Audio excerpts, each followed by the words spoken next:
গত বছরের ৫ আগস্ট চাংখারপুলে শহীদ আনাস সহ ৬ হত্যাকাণ্ডের মামলায় আন্তর্জাতিক অপরাধ ট্রাইব্যুনাল ১-এ তৃতীয় দিনের সাক্ষ্য গ্রহণ শুরু হয় বুধবার বেলা ১:১২টায়। এদিন জবানবন্দি দেন শহীদ ইয়াকুবের মা রহিমা আক্তার, চাচা মোহাম্মদ শহীদ এবং শহীদ ইসমামুল হকের ভাই মহিদুল হক।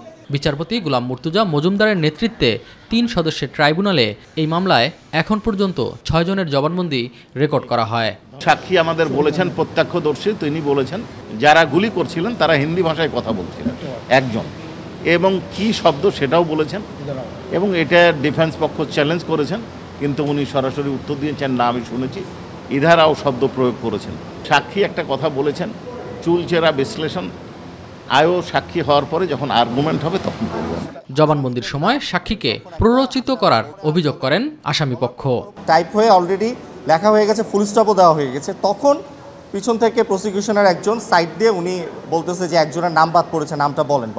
তখন যে সাক্ষী আবার আরশাদ হোসেনের নামটা বলে। দুইবারে আমি মহামান্য ট্রাইব্যুনালকে অবজেকশন দিয়েছি, কারণ প্রসিকিউশন পক্ষে এইভাবে যদি তারা সাক্ষীকে প্রলুব্ধ করে আমরা ন্যায় বিচার থেকে বঞ্চিত হব। আন্তর্জাতিক অপরাধ ট্রাইব্যুনাল ২-এ আশুলিয়ায় ৬ লাশ পুরানো এবং একজনকে হত্যা মামলায় আনুষ্ঠানিক অভিযোগ গঠনের উপর প্রসিকিউশন ও আসামিপক্ষের শুনানি শেষ হয়েছে।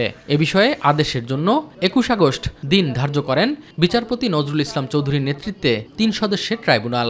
ডিফেন্সের পক্ষ থেকে বেশ কয়েকটি আবেদন করা হয়েছিল, যে আবেদন এই আইন বা রুলসের কোথাও উল্লেখ করা নাই, এবং এই উক্ত আবেদনগুলোতে যে সকল ধারা উল্লেখ করা হয়েছে সেই ধারায় ওই আবেদন করার কোনো এখতিয়ার ডিফেন্সের নাই।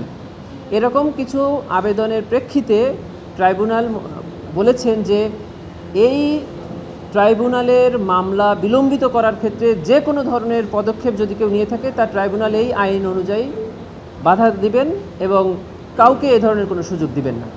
এই ২ মামলায় আটক ১২ জন আসামি আদালতে উপস্থিত ছিলেন।